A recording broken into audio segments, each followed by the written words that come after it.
Welcome back to the Secret Passage podcast. It is our winter season finale. I'm your host, Dana Vespoli. And I, Shannon Rogers, am your presentatore. That's host in Italiano. Nice.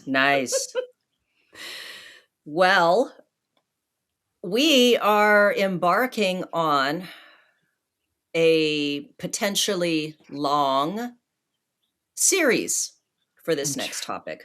Potentially treacherous.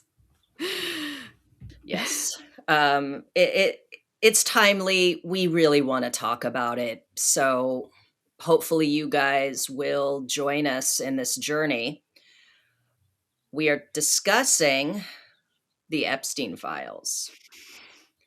I know it's a lot. It's a lot. But man, I'm fascinated. I'm intrigued.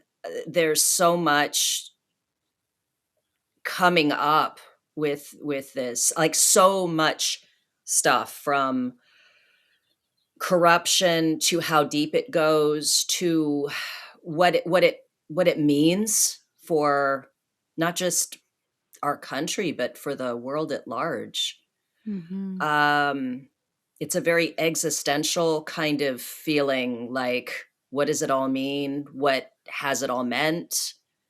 It's a lot of big feelings coming up about this, but a lot of people are talking about it. A lot of people are, I mean, it's like the sense-making exercise. Like everybody is sort of stretched with all these documents. It's a kind of overwhelming. Clients are coming in and talking about it with me. I'm seeing posts on Facebook, on a friend who's really into like world religions and consciousness studies, and he posted some Satanism book covers from his collection, and he was like, I liked it when this stuff was like in the realm of like fiction, or in the realm of and somebody commented on it and said, yeah, I guess the tinfoil hat people were right. So there's a lot of like new appreciation for what people had sort of attacked before as conspiratorial kind of thinking. Yeah. I was one of those people. I remember when Pizzagate was a thing that was being discussed, and I mocked it. I laughed at it. I was like, surely you can't be serious. This is so stupid. Like, how is anybody taking this seriously? I was rolling my eyes. And and then I was like, you got to be fucking kidding me. Now I'm questioning everything. And I think it's weird to not at least consider everything that's coming out. And so while this is our season finale, our winter season finale, we're going to lay the groundwork down. And then when we come back, our next episode releases on March 6th. That we're going to hit the ground running with more discussion, more research. So during this break, we're gonna be working. But for today, we will start at the beginning, because we kind of have to go back to that. All kind of goes back to Julian Assange and Wikileaks. That's kind of how this all begins. Yeah. So it goes back, and it's interesting because Shannon, you and I have been, messaging back and forth and talking about how this is so fascinating. It's especially fascinating, I think, for us as Gen X, because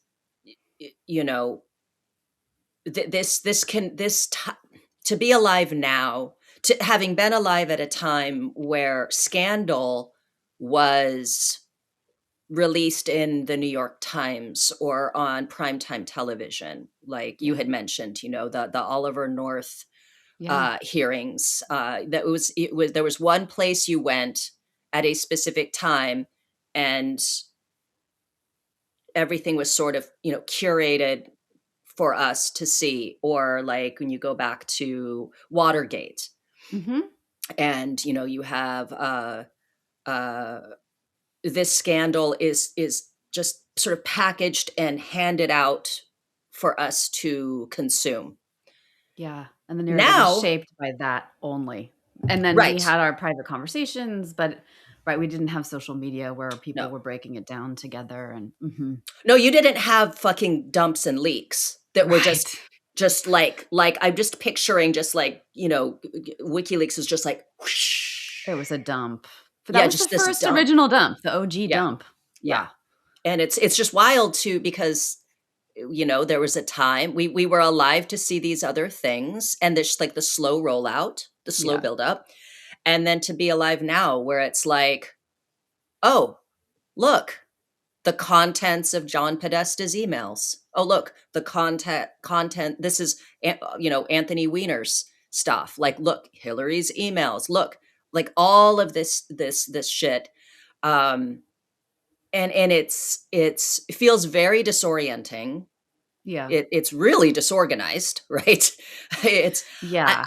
I can't. I go on like TikTok to just, I'm doing dishes or whatever, and I just kind of have it playing, and it is one thing after another about Epstein. Some of it's bullshit, like clearly just sensational bullshit. Some of it feels like there's some thought, that like there's an organized thinking process behind it, but you can't get away from it, and Mhm. it's a little disorienting, but Yeah. yeah. Yeah.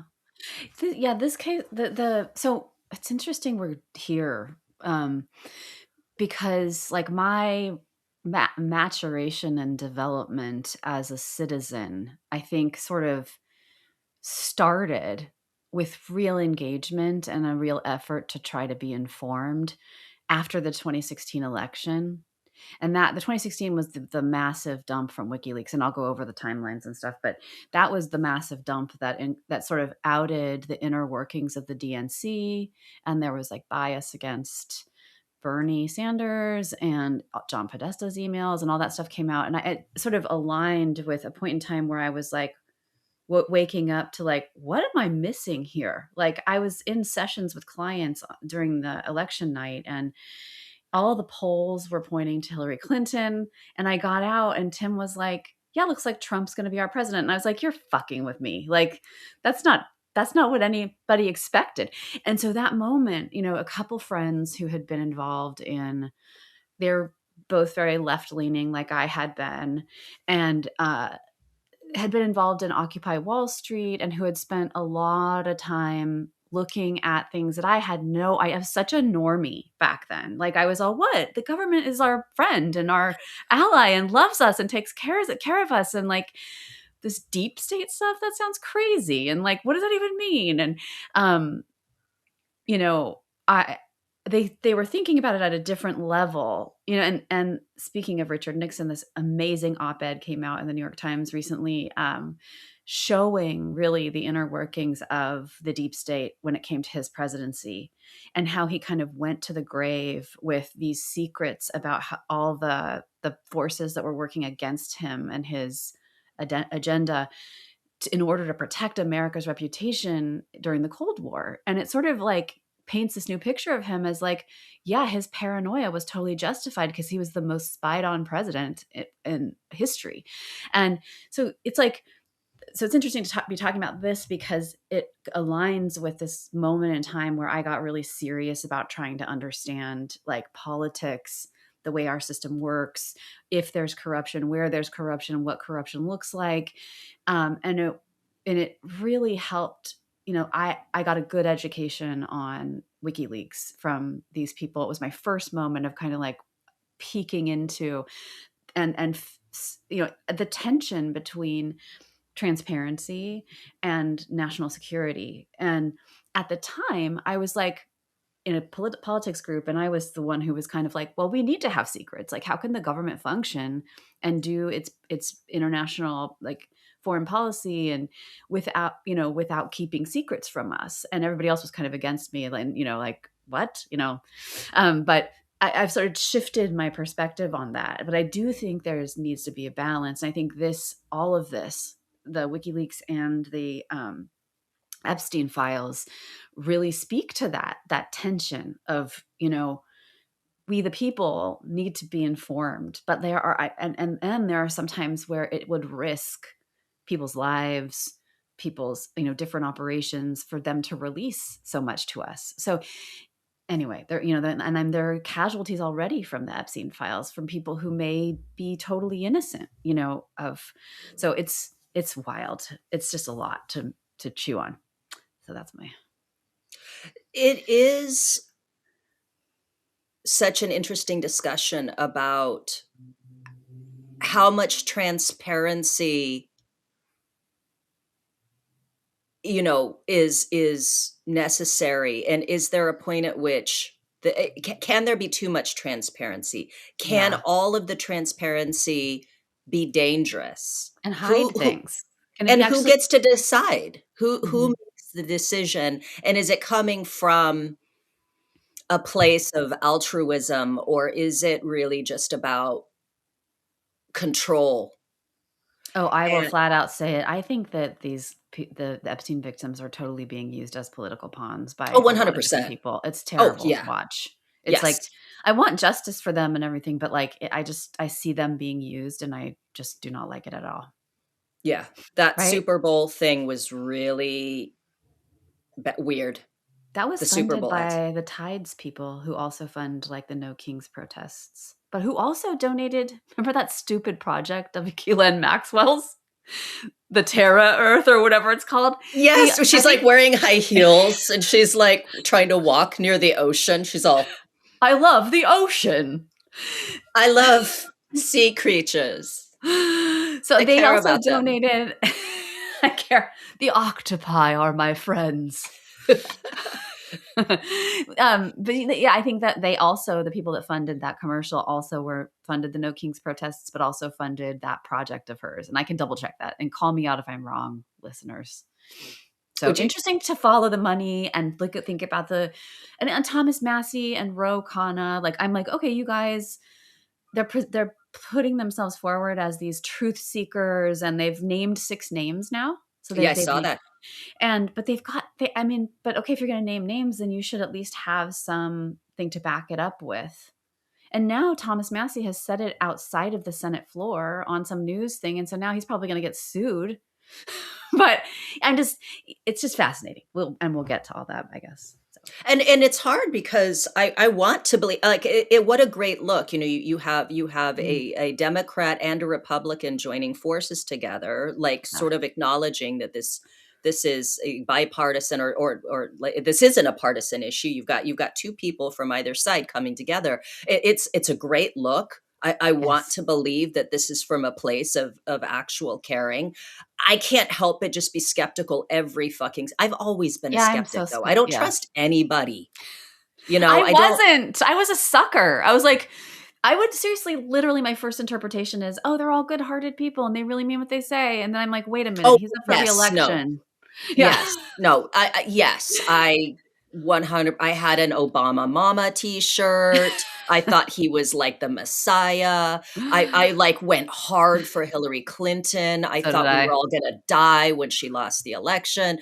Like, yeah. I Yeah. remember taking my kids to school and overhearing, like, these 2 moms, or no, a mom talking to one of the teachers, and hearing, "This wasn't supposed to happen."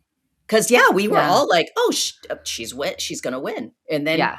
it was mind-blowing. But anyway, I don't wanna Yeah. get us too far away. All this to say that we're coming into this filled with a lot of skepticism, really fucking curious about what's going on, having a lot of questions. But, um, let's go ahead, Shannon, if you wanna give, us all a kind of a background, like a little primer on, Julian Assange and WikiLeaks Okay. to get us started. And I will say, I don't usually go for the blondes, but I think that Julian Assange as a young man was very attractive. Just Yeah. Yeah, he was a good looking guy, for yeah. sure. Yeah. So, and he's one person that I well, anyway, who cares what I think? Okay, here we go. So, WikiLeaks, founded by Julian Assange in 2006, burst onto the scene as a radical force for transparency, publishing classified leaks from anonymous sources to expose hidden truths about governments and corporations. Um, but it's a story full of, like we're experiencing right now, high stakes drama, whistleblowers, scandals, and fierce debates. So here's the timeline of the key moments. So he launched it in 2006, and he basically created a secure platform for whistleblowers to drop information anonymously. That never existed before in a public way. The big explosion happened in 2010 when U.S. Army intelligence analyst Chelsea Manning, troubled by civilian deaths and cover ups she witnessed in Iraq, leaks nearly 750,000 classified documents to WikiLeaks. And these include a shocking video called Collateral Murder of a 2007 Baghdad airstrike killing civilians and two Reuters journalists. It also published Afghan and Iraq war logs detailing unreported incidents, U.S. diplomatic cables exposing candid global dealings, and WikiLeaks actually partnered with major outlets like the New York Times and the Guardian to publish them responsibly at first, and it sparked a massive debate on war and secrecy in journalism. So in May of 2010, Chelsea Manning is court-martialed. Well, is arrested, then is court-martialed and convicted on the Espionage Act charges, and she's sentenced to 35 years. So her sentence was commuted by Obama in 2017, but she served like 7 years for this. So in 2010 and 2012, this is a development we see happening sometimes with, so whether we believe, Assange or his accusers, he was in 2010, 2012, he faced sexual misconduct allegations in Sweden. So one rape claim that he denies as consensual and politically motivated. So he fights extradition from the UK. Then he seeks asylum in Ecuador's London embassy in 2012 to avoid potential US transfer over the leaks. So they were trying to get him. He was fearing that the US would try and have him sent back to America to be prosecuted. So in 2016, they were still going and they shifted their focus to the US election. So it published, this is when I really sort of got engaged, was, it hacked those emails from the DNC showing favoritism toward Hillary over Bernie.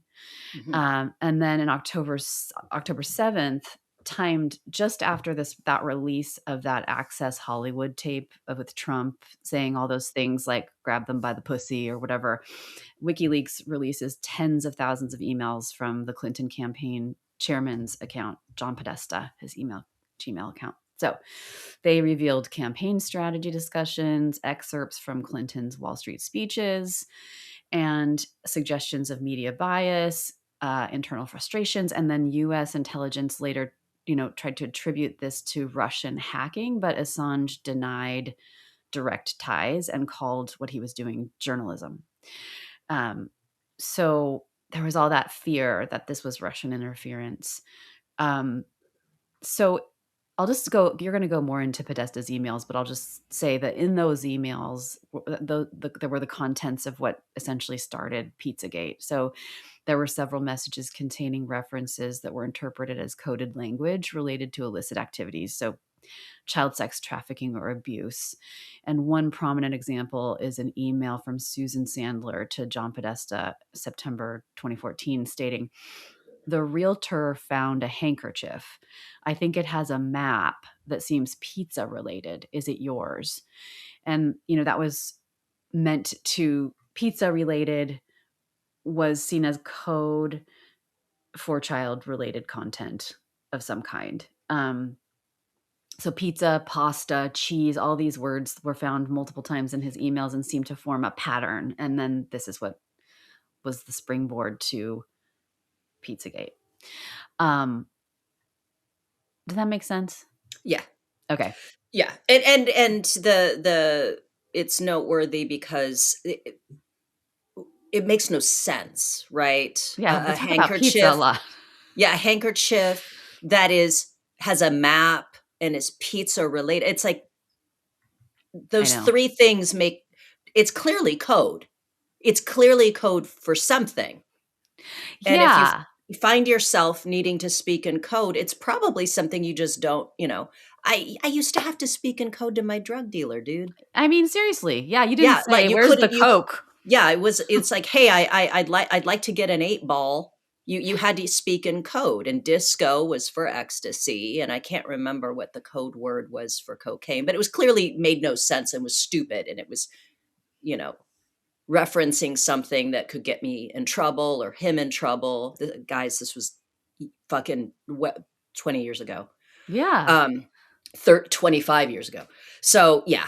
Yeah. Anyway, it's clearly code for Well, something. here's a really creepy one, right? Yeah, it's code, and it appears the sheer number of times, both in the Epstein files and in the Podesta emails, that you hear pizza or grape soda, or it's like, listen to this one. This one's really weird. So Okay. Herb Sandler wrote to Podesta, and he was talking about a substitution of a gift. So he said, instead of pasta and wonderful sauces, it was a lovely, tempting assortment of cheeses.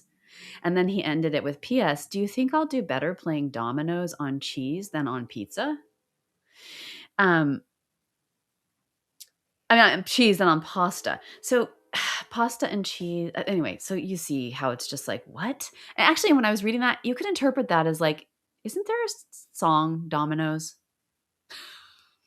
No, chopsticks. Never mind. Yeah, Okay. yeah. So anyway, so just all these illusions, weird, Right. Cody kinds of illusions. So then, so in 2019, so poor Julian Assange has been in this process forever, since 2010, and so in 2019 he gets his asylum revoked from Ecuador, and then he goes to he's to fight extradition to America. He ends up in like Belmarsh prison. Um, and so in 2024, he pled guilty to one count of the U.S. And then he's released and returned to Australia, and he's sort of a free man now. Um, and that's kind of the history of it. And we already talked about how it really brought up the tensions that exist between. And he was a transparency absolutist for sure. So he had the conflict between sharing information and protecting our security. Right. I mean, obviously, there are some people that I think there's valid arguments to be made that have no business ever having any kind of important information. I forgot Yeah.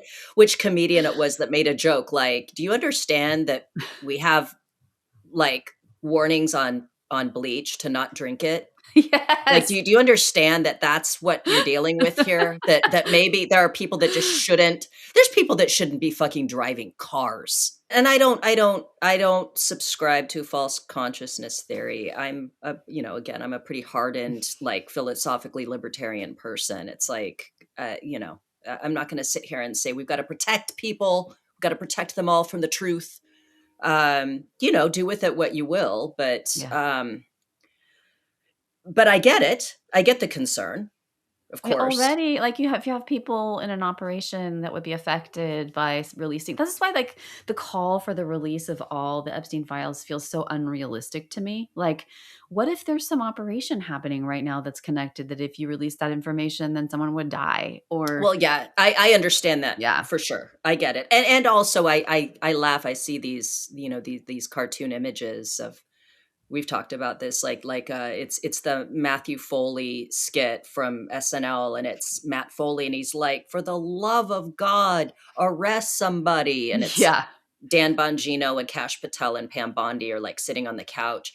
And it's like it's Mhm. that they're not going to. That there's I think it's this is it seems as though this is bigger than, the Yeah. DOJ. This is bigger than this is that there's like lives potentially at stake. If you release some information, it could be fatal. It could be I mean, look, already Oh, who yeah. was it? Seth Rich, the guy that was murdered in Washington D.C. That was like the point of contact, I think, for Julian Assange. Wasn't that? Wait, am Yeah, I getting Seth. this mixed up?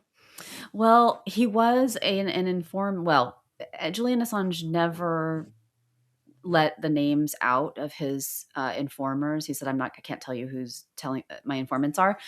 But when Seth, After he's the all, fact, but yeah, but then he was like, but like they were talking about Seth Rich, and he right? said, the people who inform are putting their lives in danger. And then someone directly asked him, "Are you talking about Seth Rich?" And he's like, "Well, I can't give the names of the people," but he alluded to, yeah, like, Right. um, and then even just like not even like death related is that poor UCLA professor that just lost his job because he sent a message to Epstein that could be read as, something potentially, Really, right. but also just really innocent because his work was surrounded, like really innocent, but like his work surrounded auditory stimulation and how I think that like Oh, the regulates sound of the mother's voice can help stimulate, like, the yeah, it sucking. was right, and people are And like, "That's why would you say that to Epstein?" And I get it. It's like that's his research.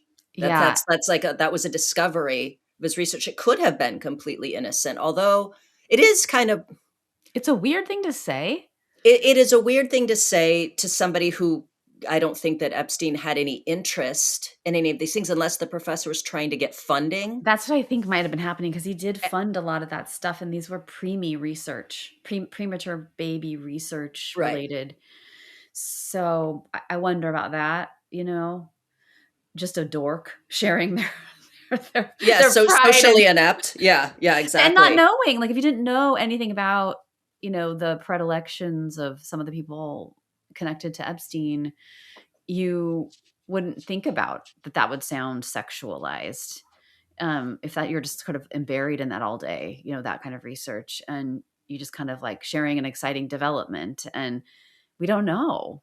And That's the academics are weird. I mean, yeah, they just are. Like people in academia. Yeah, he probably spent just like 20 hours a day just completely entrenched in research and is just trying to throw it out there. Look what I discovered in my research. Please fund further research, Mr. Epstein. And then, of course, you have the people arguing that why would anyone, given his history, because at yeah, this point he had already gone to prison, all this stuff came out about him having sexual relations with young women and all that. And so there's a lot of critics complaining that given that information, why would you associate? And to that, I would say, how about the number of Harvey Weinstein had a reputation long before the Me Too movement of being a piece of shit. And yeah. that did not stop people from wanting and needing him to produce their projects. That's a really People tend interesting. to, yeah, Yeah, you kind of go, he's a piece of shit, but he's got power. So let's go, kiss the ring so that we can at least advance our own careers. But yes, we know he's a piece of shit, but he has power. And it could be that's the same perspective. It's like, okay, well, Epstein's a douche and a mhm, and a scumbag and is gross. Um, but he's wielding a lot of fucking power and influence. Therefore, it's just the sad reality that, right. you know, um, Money. And it might have yeah. been written off, like, before it was, like, publicly it might have been written off in those communities, as these are false charges, this is not really happening, like, there's a It lot was of very downplayed. I mean, mhm, until all these documentaries came out in, like, what was it, 2019, 2020. Um, they really downplayed a lot. I'm not sure if at the time the information was as bad then Mhm, mhm. as it was after he died, or maybe he's still alive in Playing prison. Fortnite So, in Israel. yeah, playing Fortnite in Israel with really long hair. Um, okay, so let me tell you a little bit about who John Podesta is, since again, he Julian Assange and Wikileaks uh, brought about all the information in Podesta's emails. So, John Podesta was former president and now chair and counselor of the Center for American Progress, which is this think tank in Washington, D.C. He's an American political consultant. He was senior advisor to the president from 2024 to 2025 for international climate policy. Previously, he served as senior advisor to the president for clean energy innovation and implementation from 2022 to 2025. And before that, he was White House chief of staff to President Bill Clinton from 1998 to 2001 and counselor to President Barack Obama from 2014 to 2015. And prior, he served in the Clinton administration as White House staff secretary from 1993 to 1995 and White House deputy chief of staff for operations from 1997 to 1998. So he has been a fixture in Washington for a long time. He was also, I think, wasn't he was running Hillary Clinton's campaign, Yeah. uh, her presidential campaign. Mhm. So yeah, was that's a little background on him. If you see pictures of John Podesta, it's really weird to think of him being sleazy and creepy. He just looks like this like kind of buttoned up old dude. Um, Mhm. but yes, so WikiLeaks began publishing John Podesta's emails on October 7th, 2016. And so, yeah, he was chairman of Hillary Clinton's 2016 presidential campaign. So, yeah, the first batch of emails was released October 7th, 2016. It was a month before the election and shortly after the Access Hollywood tape became public. Um, Yeah, so the emails were stolen via a phishing attack that occurred March 19th, 2016. That's how hackers got into his personal Gmail account. And more than 50,000 emails were compromised, with That's a lot. WikiLeaks publishing over 20,000 pages of them. Yeah, so I would that, die. dude, I know. I know. Yeah. Um, Uh, so, yeah, I guess that was the October surprise. yeah. That's Yeah. right. Yeah, that was. There's always the October surprise. I Yeah. guess I guess that was it. And it was hot because there was such a rivalry between Bernie's people and Hillary's people. I remember just being so annoyed with Bernie supporters back then. I was like all in for Hillary. It's so Dude, funny so how was I I. I know. was like, I remember because Sarah Silverman was pushing really hard for Bernie, and I was like, traitor. Yeah. Yeah. Because I Yeah. liked Sarah Silverman. And then I remember because Joe Rogan was a Bernie guy too. Uh-huh. Yeah. Yeah. And I was like, y'all, you people, what are you doing? I'm like, Yeah. you just like him because he's a cute grandpa. But yeah, and then he got that was like the first window into for me into just these kinds of the power play of in government, yeah, like Tulsi stepped down from being like the vice chair or something of the DNC because she found out that they were organizing against Bernie and she thought that was wrong. It was a big moment in politics. Yeah. Yeah. Yeah. Um, But that's where all the Pizzagate stuff really went crazy. Mm-hmm. And I suppose related to this, because around the same time we've got Anthony Weiner. I think he's worth talking about. Um, Anthony Weiner was. Let me give you a little background on him. It's an unfortunate name, by the way. Especially given what was found on his laptop. Yeah, Or no, wasn't he sexting? he was sexting. Yeah, yeah. Yes, yeah, he was sexting. Well, he was sending a lot of inappropriate pictures Okay.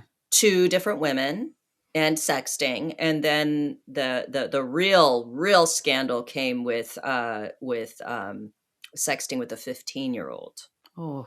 from North Carolina. But Ooh. yes, so Anthony Weiner, was elected to the U.S. House of Representatives from New York's 9th Congressional District in 1998. And he served in the House from 1999 until his resignation in 2011.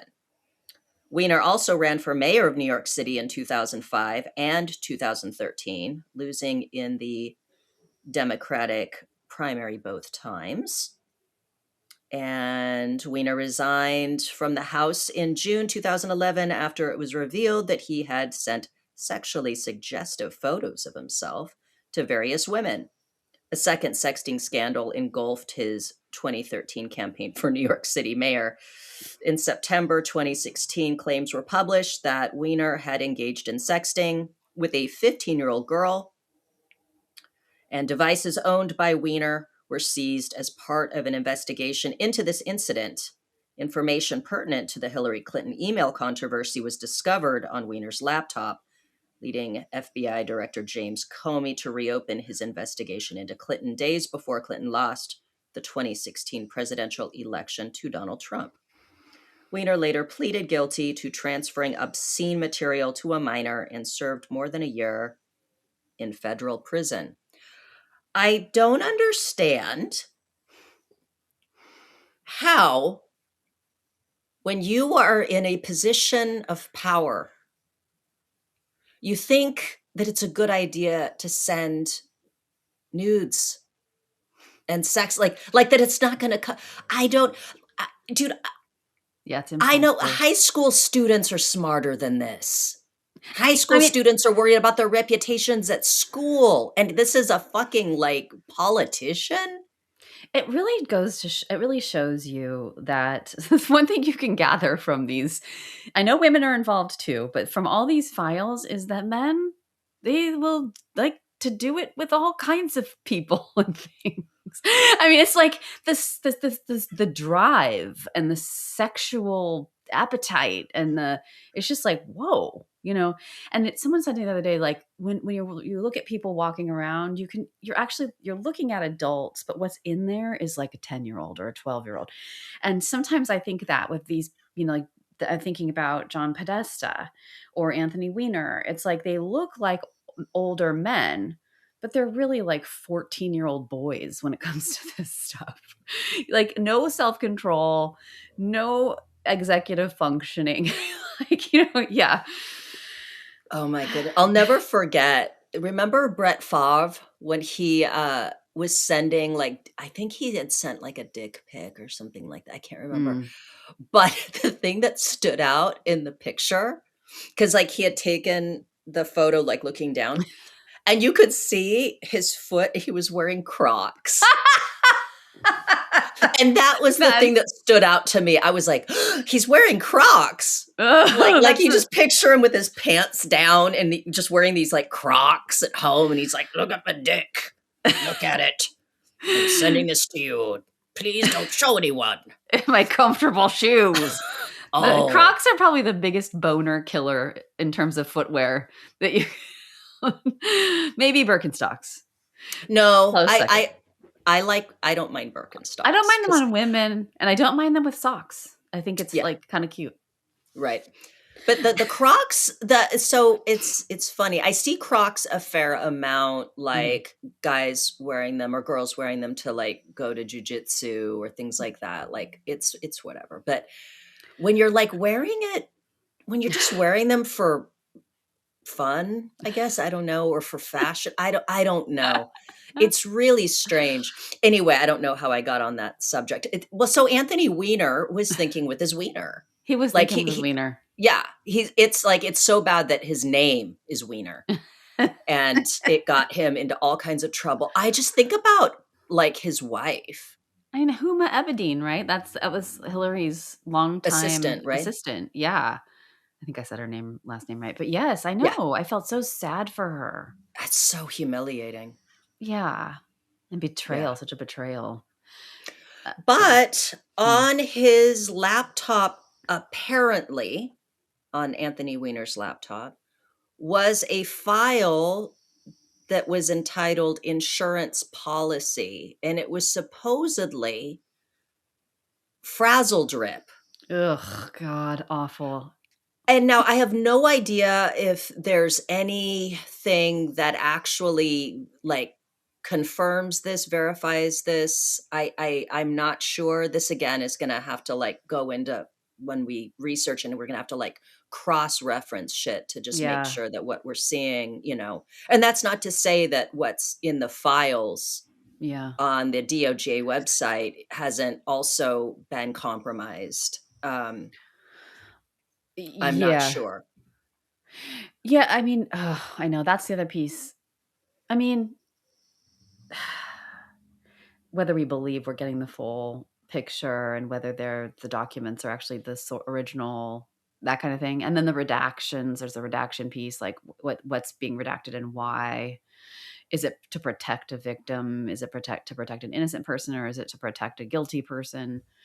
So, but frazzle drip, that's that image that looks like a little drawing of a face with spiky hair. Is that right? It is supposedly, let me do a I'm gonna look quick it up. search. Yeah, look, well, I'll let you look it up.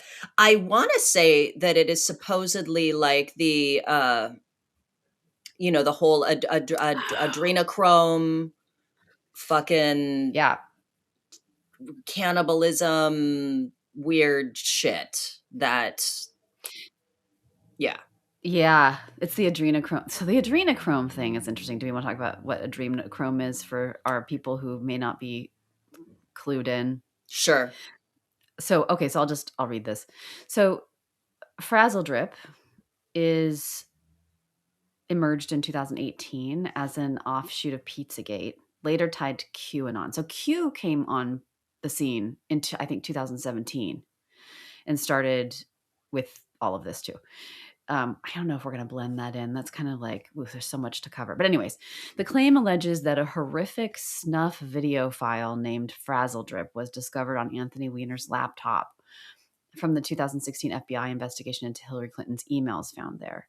According to the story, the video supposedly shows Hillary Clinton and Huma Abedin raping, murdering, and mutilating a young girl in a satanic ritual, specifically skinning her face to wear as a mask, then drinking her blood to harvest adrenochrome, which is a chemical that's often featured in these theories as an elite drug. So adrenochrome is like when you get really stressed out and your adrenal glands are all and then it goes into your bloodstream. I think that's the theory, is that you scare the shit out of a kid and then you use their blood for your purposes of staying young and healthy or something like that. Right? I think that's it. Yeah. Anyway, so it hasn't been verified or confirmed by law enforcement. But anyway, it hasn't been verified or confirmed that exists, but that's part of the theory. Which sounds batshit crazy, right? Yeah. It all sounds absolutely just bizarre. And the weirdest part is when you look at these people, when you look at Hillary Clinton in her pantsuits, when you You're look like, at like John Podesta and he's like this old man, and like these people, it seems absolutely ridiculous. But what else do we know? I mean, I it just sounds so far-fetched, it sounds so absurd, and then at the same time, when we do get confirmation of things that just seem so outside the realm of anything just reasonable and rational, I don't know, you know? I mean, we know separately that these things exist. And Right, we know that there are like the satanic panic that we experienced in the 80s, right? And the around where kids were having recovered memories and they were blaming their parents for all these things that they really didn't do. That right, exists too. But right. I know colleagues who've worked with kids who are recovering from satanic abuse as children. So it exists. And we know pedophilia exists and And child sex abuse trafficking. and trafficking. And Yeah, and if it exists in this population that, sort of lives on the fringes, cartels or the criminal element, why wouldn't that exist in the population of very, very successful people? Because often people can ascend to these positions and endure the insanity of politics and the dirty nature of it because they are narcissistic or psychopathic. They can handle. I couldn't handle it for 10 seconds. Just the insane backstabbing and lying and framing of things that are like just like the whole game of it. But yeah, so I mean, it sounds insane, totally. Like that split screen of Hillary Clinton in her pantsuit and then her and Huma Abedin like wearing a ah, yeah. a face, a skin face, it's like, but right. So there's that. I mean, I think that's what we're dealing with now is like Yeah, mhm. That it's so, a long time ago in the '80s, there was, the torture and murder of a college student named, I think his name was Mark Kilroy. Yeah, so Mark Kilroy he was a young man murdered in 1989. He was a college student who was kidnapped, tortured, and murdered, by associates of cult leader Adolfo Constanzo as part of a human sacrifice. And Adolfo Constanzo was trafficking drugs with a gang of people and practiced Black Santeria. And they would do these human sacrifices as a way to have protection when they were trafficking drugs. And Mm. so they were torturing and killing people. Ugh. Ugh. So I say this because it happens. Look, like there's that happened. And Yeah. he Adolfo Constanzo had a girlfriend, Sarah Aldrete, who was like this cheerleader, good looking, seemingly normal college student Hmm. that was his high priestess, right? Wow. So this happened. There's even a true crime like book called Cauldron of Blood, which is about that case. So yeah, satanic cults exist. What's funny is there's a very classist component to the Yeah. idea that Yes. it Right. couldn't be these elites because what, they're white and Right. rich and in And positions of powerful. power, and they present normal and well. Well, Sarah Aldrete presented normal and well. You know Right. what I'm saying? Yeah. So what are the what are you saying? Are you saying it's impossible because why, they seem normal? So is it It's only in crazy people that fucking worship the devil? Like, come on. I mean, right, and even, like, I think it's anyone we has who has status and we look up to. Like, think about the Diddy parties, right, and all the Mhm. Hollywood stuff that has gone on that's just so shady, the Nickelodeon stuff, Yeah. and, um, you know, I think we do kind of have those blind spots, like, we look up to these people because they've achieved so much in the arts or in politics or and their image, they look a certain way, and then we think, you know, "Oh, no, it's just the cartels doing that." It's Right, just the Mhm. right. We can't Right, reconcile like how, and it's because of things like we want to keep consuming their music. We want to keep watching their movies. We want to keep voting for them because they claim to have our best interests, yeah, in mind.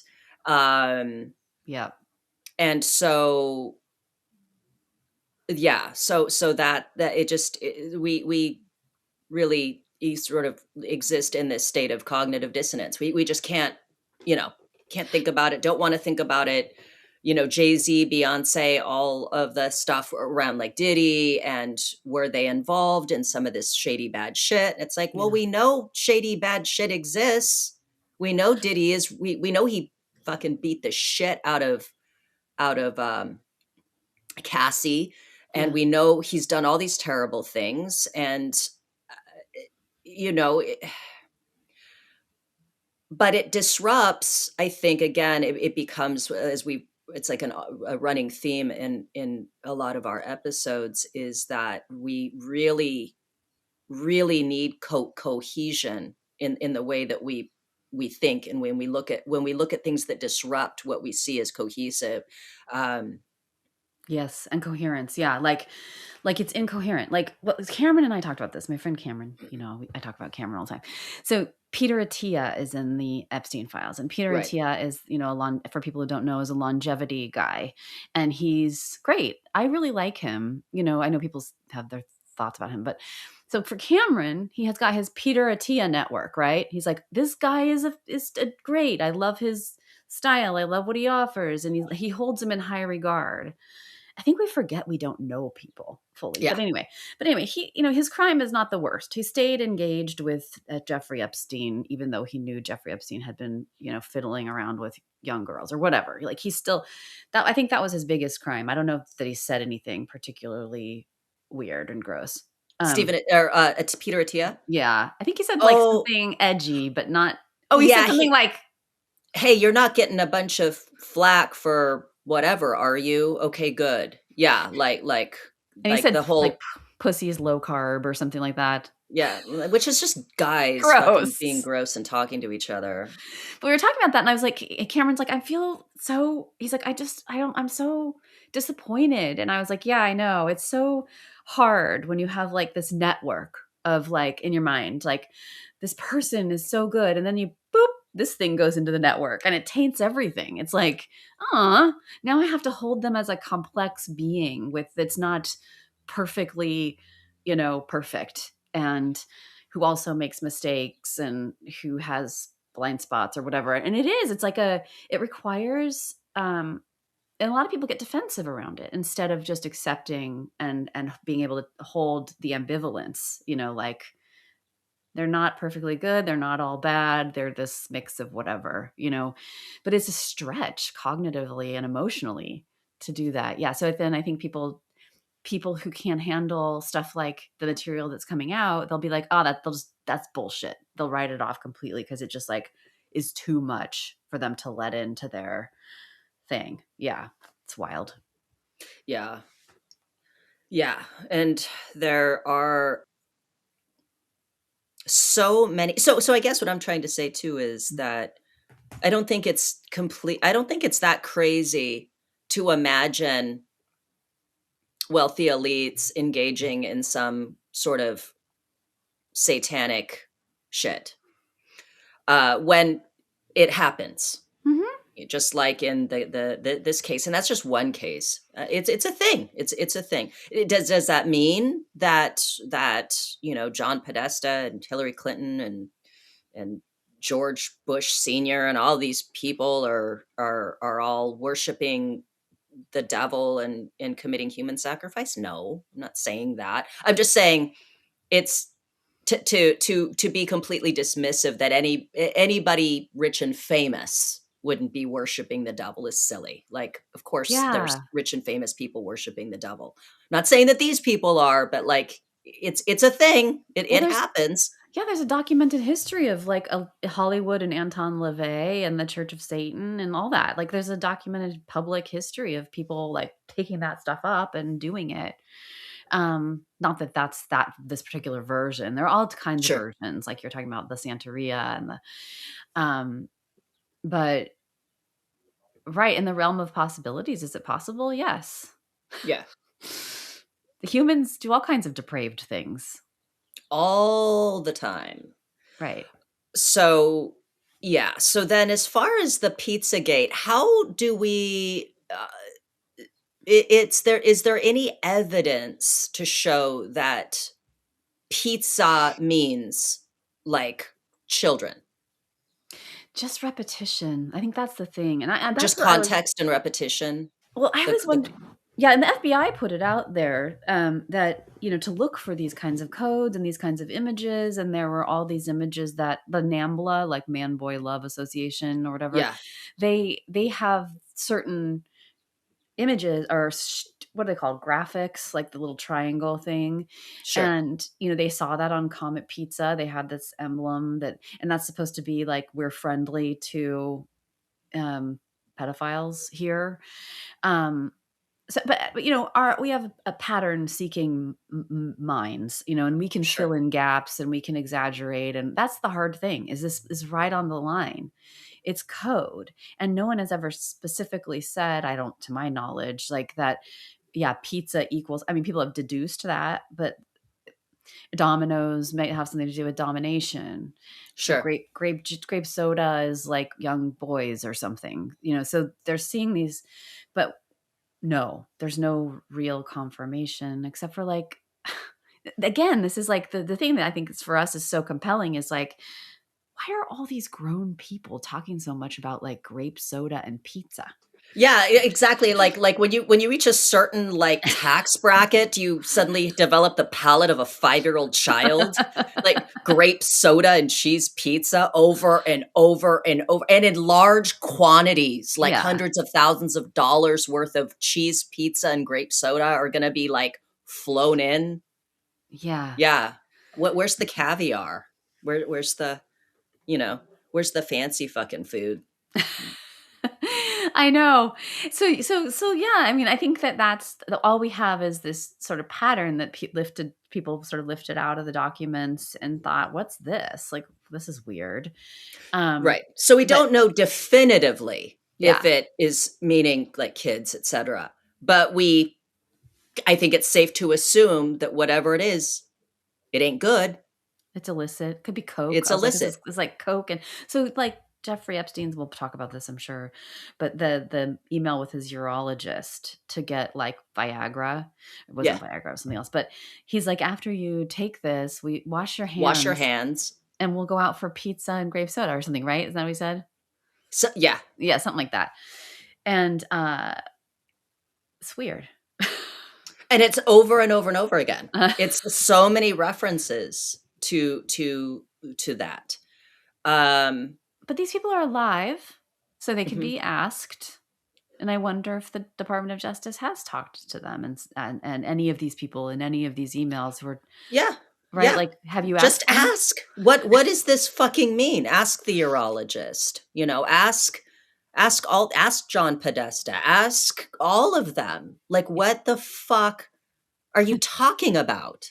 And if they're not caught in the act of doing cocaine, if it's cocaine, we all know they probably do a lot of cocaine. Oh, yeah, Uh, dude, right? I mean, yeah, big deal. So yeah, I don't know. It's so yeah, there's a mystery there for us. And what does it mean and what do we do with it? And like, there's the question of like, are they releasing these documents to gauge our response? And if we become desensitized, will they just keep on keeping on with all the I know it's the dump is so weird too. It's like, people are like, where's the files? Where's the files? And it's almost like the DOJ was like, here, damn. yeah, totally. Yeah. Like, here you Have go. fun. You. Yeah. Yeah. Have fun trying to make sense of what is it? How many? It's 3 million files that they've released so far. Yeah, have fun. And what we can do is go through and we can cross reference shit that we see. But I mean, it's incredibly peculiar. But I do want to be fair and Mhm. say, unless we know definitively, yes, this is what pizza means. This is what grape soda means. All we can do is speculate. But I think the conclusion that is absolutely safe to come to is that it's not good and that it's probably pretty fucking bad. It's not actual pizza and grape soda unless I do not are they believe all it. pizza fanatics? Yeah. Yeah, I Yeah. do not believe it. I do. Yeah. You're not making billions of dollars and then you're desperate for fucking grape soda and cheese pizza. Like, that's just weird. That's like, It's made what me is going want grape soda really badly. Like, it's Really? I used to love when I was a kid, I loved grape soda. I mean, I didn't drink it that often, but, like, liked it. I didn't love I love yeah, but it's a weird I would never drink it now, but it's that the Right. flavor, the smell, everything. It's very nostalgic. Yeah. Yeah, yeah. I remember Country Time Lemonade? Yes, we had that. Yes, Yeah, yeah, I yeah. liked that when I was little. I remember there was, like, a laundromat in Grable, Wyoming when we lived there when I was in 1st grade, and I was allowed to, like, run around the town by myself, and, but I would go to that laundromat because there was the soda machine there, and I would see, the grape soda, Yeah. right? And, Orange Crush Mhm, mhm. and Country Time Lemonade, and I forgot what else was there, and yeah. Sprite, there was, like, Sprite, Mr. Pibb, remember Mr. Pibb? Mr. Pibb, Dr. Pepper. Dr. Pepper. Dr. Pepper. Did you know did you have it's kind of got, like, a prune taste, right? I think it's I prune. we have okay, we have a drawer in our fridge fucking so full of Dr. Pepper, and I gotta get rid of it. I gotta get rid of it. One of the twins had, like, wanted a Dr. Pepper. I'm like, "It's Uh, so fucking gross," but I accidentally ordered, like, a case of it, and uh-huh. then I just put it in the fridge, and, like, no one's drinking it, and I need to get it. I need to get rid of it. Maybe I I'll kind send of it. like it. I'm gonna send it to Epstein's urologist and be like, "Hey, it's not grape soda, but it's soda." You'd be Yeah. like, who are you eating pizza with now that Jeffrey Epstein's dead? Or are you going to Israel to play Fortnite and eat cheese Y pizza and drink grape soda?" It's so If he's alive, it's tripping me the fuck out. Like, I this would t all of this is just so crazy. It is, and I always used to, like, try to psychoanalyze, conspiracy theorists. So, first of all okay, Out of the Shadows. Did you watch it? No. Oh my god. Where is it on Everybody Prime? No, everybody needs to watch this.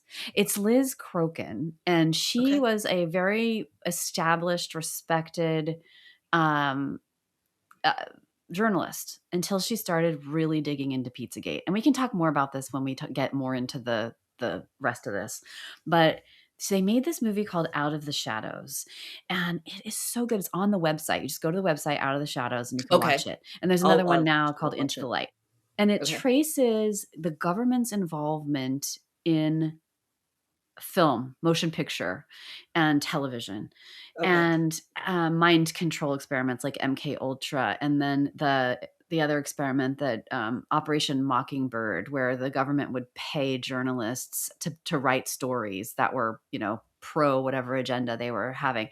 But in the movie, they talk a lot about. God, I just lost my train of thought. Why did I bring this up? But anyways, it's really good in terms of um, looking at how your views are shaped and who is shaping them. I brought this up, I think, in connection with the doctor, because what my thought was, if I was this doctor Uh-huh. and my email was released, I would go to the public and I would say, this is what we meant by pizza and grape soda, if it was nothing to be ashamed of. And I think the silence around that is telling, right? Yeah.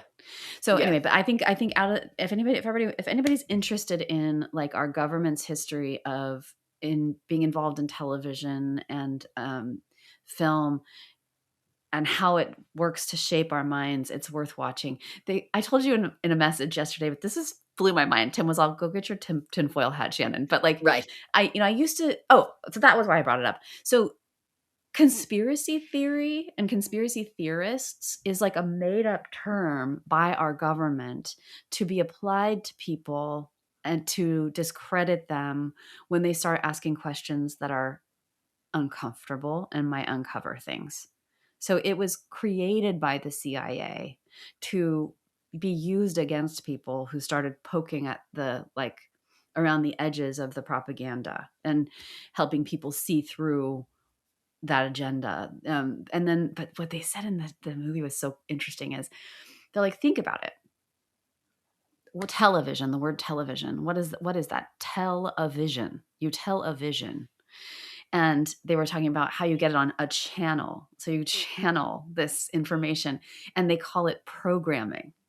And I was like, whoa, yeah, that's so true. I had never thought about that. And how it is true. Images are very powerful, and whoever controls them has so much power over our minds and how we see the world. And I think we just don't think about it that much. So anyway, had to, that's a roundabout way. Yeah. Dude, I'm sorry. I'll tell you this. I never believed that Lee Harvey Oswald killed JFK. Oh my God. Oh, and now Kurt Cobain. Have you heard? Oh, yeah. They're saying Yeah. it was murder. I always thought it was murder. With Courtney Love. Yeah, he had way too much fucking heroin in his system to be able to shoot himself in the face, dude. Yeah. I had such a crush on Kurt Cobain. I know. He is I loved so, him. he's like the guy from our generation, isn't he? Oh, yeah. Yeah. All right. What are we doing here? All right. Well, that concludes our episode. We will be back with more as we dive further. We just laid the groundwork down, talking about WikiLeaks, talking about John Podesta's emails, getting started on the discussion of Pizzagate, which ties into the Epstein files. And so we'll be back March 6th with our next episode. Please like our podcast if you like our podcast, and give us a 5-star rating on Spotify or Apple Podcasts. And thank you for Follow listening us. and Yeah. following. Yes. We'll see you in March. Bye-bye. Bye.